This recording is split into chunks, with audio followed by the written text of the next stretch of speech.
The 2023 MLB season is set to get underway with opening day being this Thursday, and it's time to look ahead and make some predictions. Welcome into this week's edition of Penn State Sports Night. I'm Rob Cardini, joined alongside Logan Bourandas and Jackson Tortone. So Jackson, I'll start with you as we look ahead to the AL and NL East, where the Yankees and Braves are respective favorites to win their division. So I got to pick the Yankees in the American League East. Blue Jays could be a close second, but the Yankees' firepower is too much, especially with the upcoming of Anthony Volpe, Aaron Judge. Josh Donaldson could have a good year. You never know. You could have another good year from Anthony Rizzo. I mean, I think they just overpower the Blue Jays. But I think the Blue Jays will get a wild card spot. As for the National League, I think the Braves will take it again, but it'll be close. I think the Phillies could also possibly take it. And I think the Mets will be third place, still make playoffs. So I'm not going to talk too much about the NL because I pretty much had the same thing. I think the Edwin Diaz injury really hurts for the Mets in terms of winning that division over two powerhouse in that division in the Braves and the Phillies. But there is a swap in the AL side of things. I did swap the Blue Jays making winning the division rather. Yankees get the wild card spot. I think with the Yankees, the main addition they got was really retention by signing Aaron Judge back to that deal. They did get Carlos Rodon as well, but I do like what the Blue Jays did. They have that young core, and they added on to it with that trade of Dalton Varsho and added Chris Bassett as well to help out the rotation. So really just kind of improving the roster all around. So I think it's going to make for a tight race over the AL East side of things. I wouldn't be surprised if it comes down to a couple games. Yeah, definitely will be an interesting race for both those divisions. I think the Yankees will be led by their new captain to win the division, and the Braves, their GM, just with a master class putting together that roster. But now let's go ahead and take a look at the AL and NL Central, where the St. Louis Cardinals and Cleveland Guardians are favorites to win. Two teams that made some offseason moves to try to bolster their rosters and make a deep playoff run.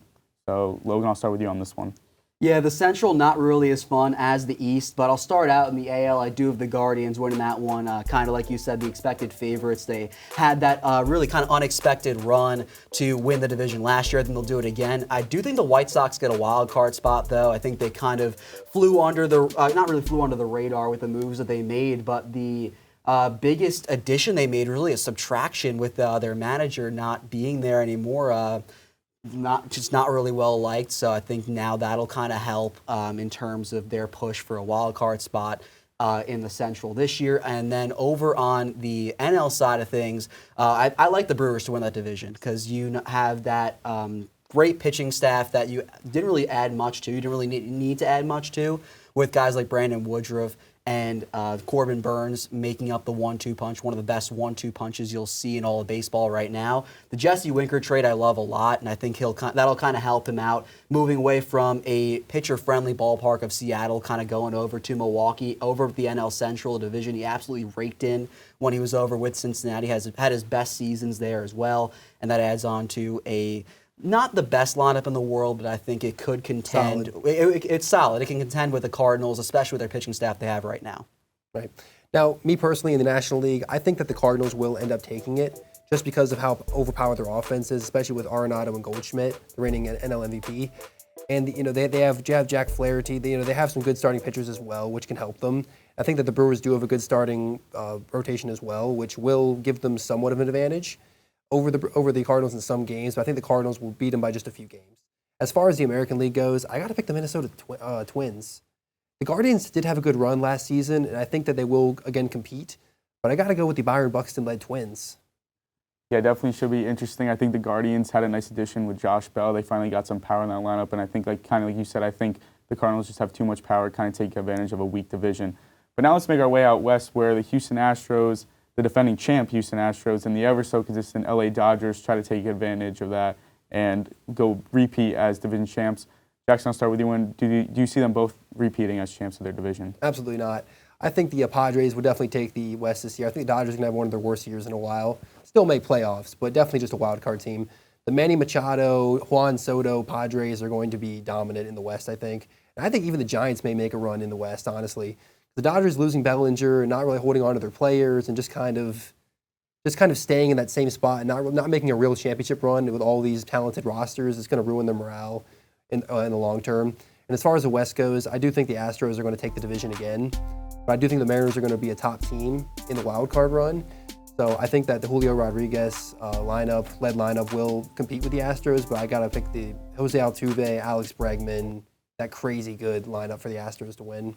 So the NL, I'm not going to add on to it too much. I had pretty much the exact same thing. Padres, with their youth movement, they have a full season of Juan Soto making the push to win the division with the Dodgers right behind him. But with the AL, I'm going to do a full swap. The Mariners, I think this is their year. Kind of adding on to that youth movement over in Seattle, a improving lineup with Julio Rodriguez coming off his best season that he had last year. And the pitching staff's pretty solid as well, with Robbie Ray kind of leading that charge over in Seattle. So I think that'll be a fun team to watch. And that Jose Altuve injury, missing the first month or two, he had an injury in over in the spring. So I think that'll kind of hurt the lineup a little bit, a lineup that has already been losing players like Carlos Correa and George Springer over recent years. It stayed good, but I think this will be the year we kind of finally start to see that swap in the division with the Mariners kind of taking it over.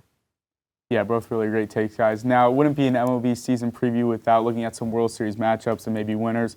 Logan, I'll start with you. It kind of seems like you'll be taking the field as the Astros are the favorites to win the World Series right now, but you think another team might win it this year. Yeah, let's double down with the West that we talked about. I think the Padres are going to take on the Mariners in the World Series, and both teams had that first taste of the playoffs last year, and I think now they kind of smell the blood. They're going to go full at it, and the Padres, I think they're going to come out on top in this World Series. I would say they would win in about 5 or 6 games. I'll go with 6 games for that matchup. We're not really going to see a lineup this dominant again, especially once Fernando Tatis returns from his suspension, and that star power of Tatis, Machado, Juan Soto, that's going to be really fun to watch. And So they have good. a dominant rotation as well. So I think the Padres, they should be favorites to win the World Series, especially if they're able to beat the Dodgers out west.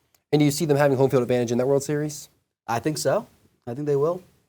It's a fair guess or fair prediction, I'd say. I mean, the Padres are definitely. I also do predict the Padres to make the World Series, but I got to pick the Yankees to beat them.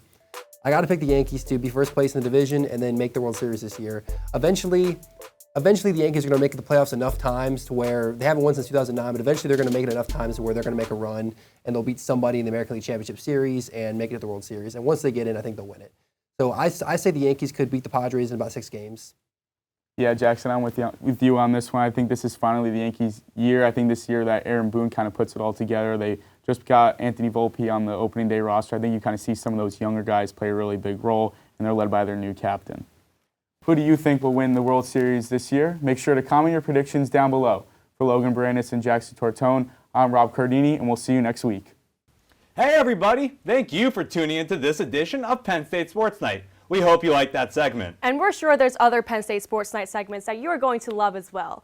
Be sure to subscribe to our YouTube channel for more content. And check us out on social media for updates and behind-the-scenes clips and pics. Follow us on Twitter at PSSN TV and on Instagram at PSU Sports Night to keep up with all the action. For all of us here at the Belisari Media Center, we are Penn State Sports Night.